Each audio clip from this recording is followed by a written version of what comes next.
Hey everybody, it's Carm here, coming to you on New Year's Eve evening. Hope you're all having a happy New Year so far.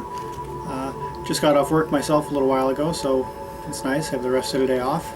And I also hope you all had a nice holiday, Christmas, whatever you celebrate. Mine was quite nice with the family. And I have my final finds of the year to show here. And among them are gifts that I'd received. I believe it's the first time I've received vinyl for Christmas. I know, I think my 30th birthday I received vinyl from my cousin Justin, who also gave me vinyl this time.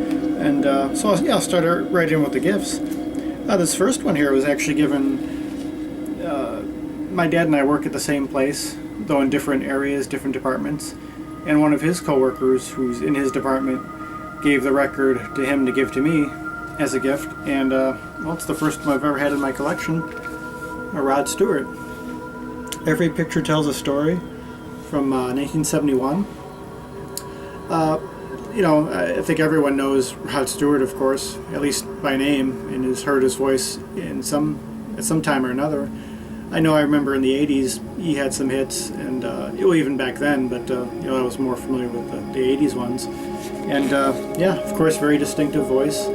I really like the design on the album, kind of the vintage photos, the cards, with the song titles on them.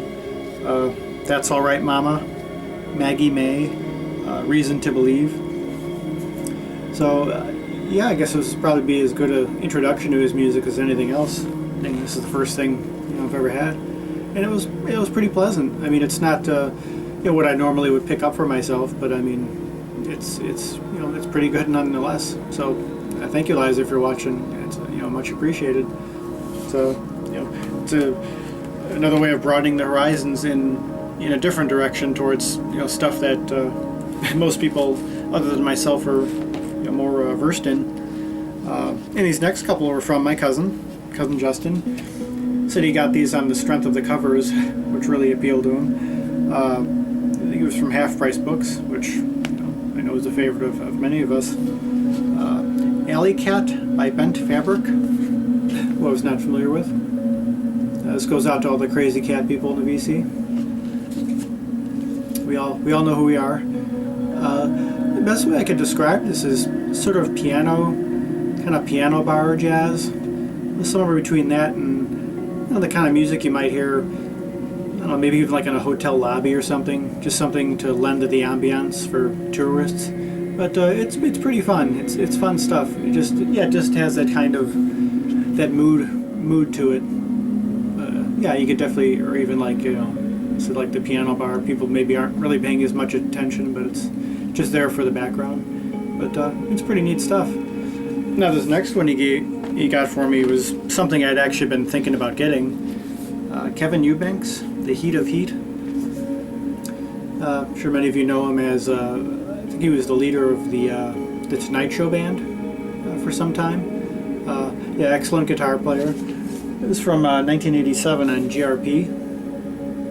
There's a YouTube channel called KJC Music, which is devoted to showing a lot of, or posting videos on a lot of sort of light jazz, even new age type stuff from the 80s mostly. And there's a few cuts off of this album shown. So yeah, Justin, I think you anticipated it somehow.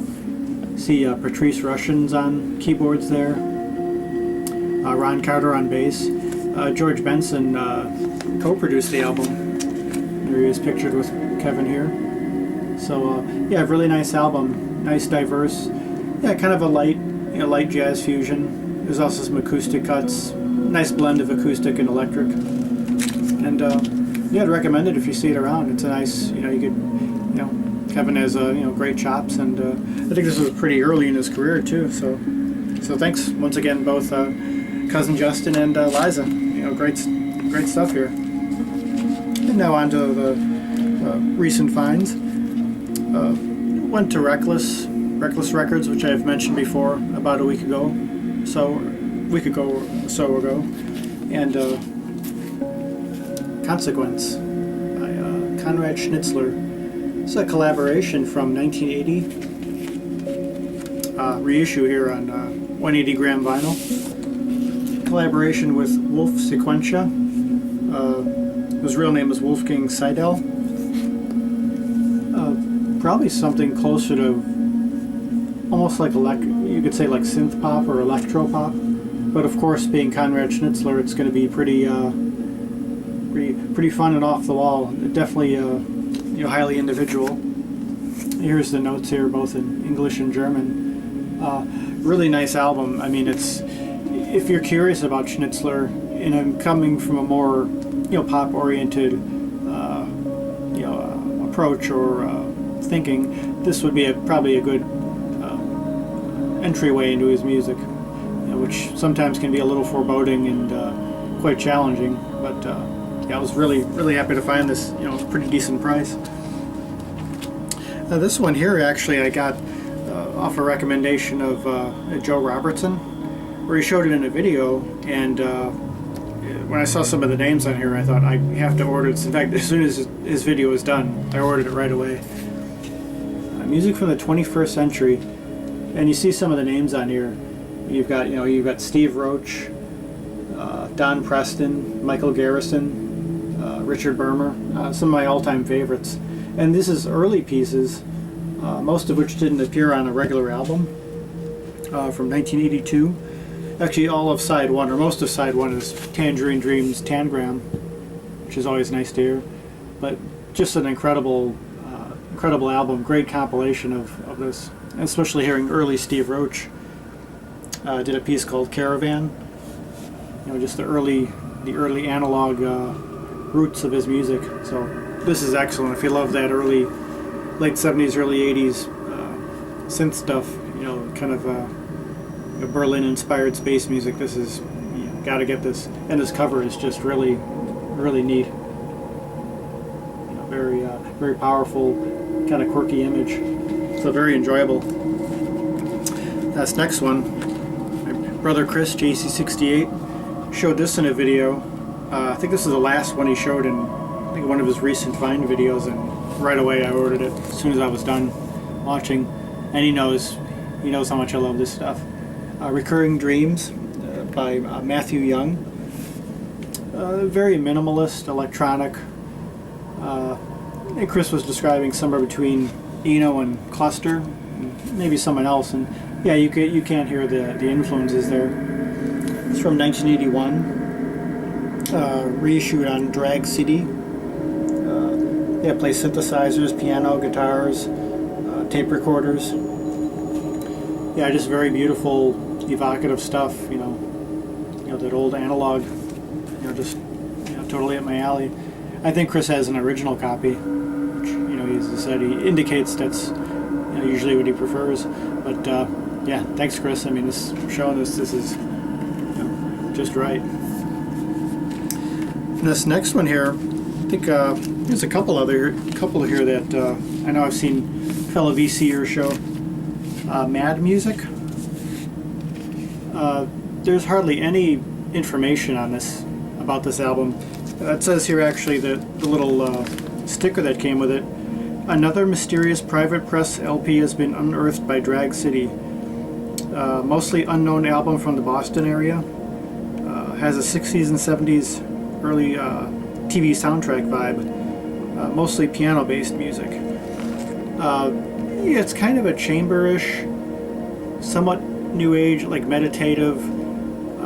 At times it goes into areas of funk and East Indian music briefly, but it kind of goes back to mostly the kind of shimmering treated piano in the front with a little bit of woodwind, a little bit of percussion, just kind of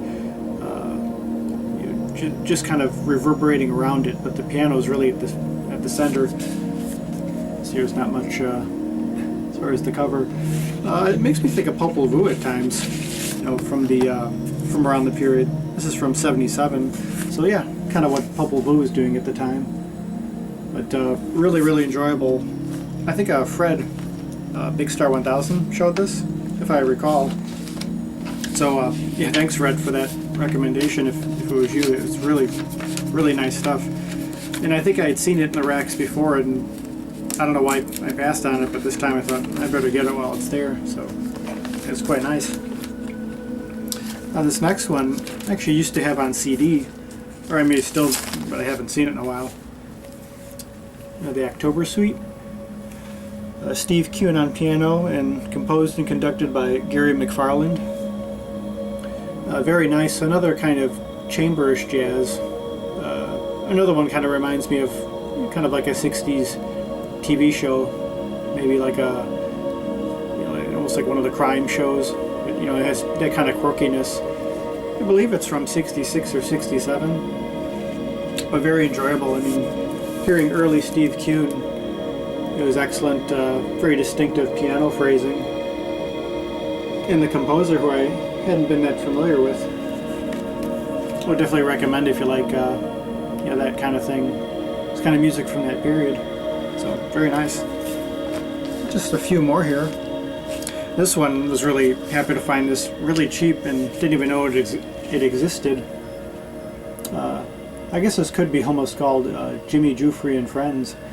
He plays on every cut in a series of duos with Lee Konitz, as well as Bill Connors on guitar and Paul Bley on piano. It's on Improvising Artists Incorporated, which is a label I really like, and they didn't make a whole lot of. They were around for a short time in the 70s, but didn't know about this particular album. And yeah, nice improvisational interplay between them. Giuffre on his saxophones, clarinet, and flute. And I would definitely recommend if you're a fan of any of these artists, and especially Jimmy himself. This next one here I think was shown by possibly Christoph in Switzerland, 4127 Basket. So if that was you who showed it, thank you for showing it, Chris. I mean, this is very nice. Jan Johansson, I believe a Swedish piano player, kind of a classical feel to his playing. I guess somewhere between, say, romantic and impressionistic, somewhat minimalist. Not in a repetitive way, but just as far as kind of sparse phrasing. But very nice, fairly traditional jazz, but with that classical bent. So, yeah, very enjoyable. I've given it one listen so far, but I think it's another one that has more layers to be heard and discerned later on. Now this next one here, again, Chris, my local PC brother. I found it, buddy. I found it. Lyra Sound Constellation by Michael Stearns. So happy to find this. Chris showed this recently in it was more recent find videos. Yeah, I was thrilled to find this at a really pretty reasonable price. I had seen it a few times here and there online for well over 100, even 200, but this was much more reasonable. This is from 1983 on Continuum Montage. Excellent album. It's a room-size harp that he's playing, 156 strings, 15 to 20 feet from floor to ceiling. And here's pictured here Michael Stearns. And George Landry is collaborating with, who's a sculptor, I believe designed and built the instrument. Yeah, has a really incredible, this metallic sound, very atmospheric. It sounds like they're playing it in a variety of different ways, possibly bowing the strings, maybe striking them percussively. There's one synthesizer piece, Return, which I had heard off a compilation years ago, which is a wonderful sequencer as a backdrop for the improvising on the harp. So yeah, just an incredible addition to the Stearns collection. So if you're a fan of him and you see it around for a reasonable price, by all means get it, because it's I don't think it's too common nowadays.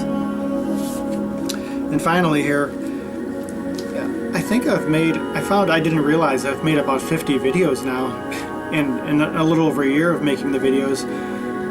I don't think I've ever used the term grail before, but I think I'm going to have to for this one here. I've been looking for this one on and off for almost 25 years, and finally found it. Paid a little more for this than the Lyra, but well worth it, and it's Takashi Kokobo, Digital Soundology 1, Volk von Bauhaus.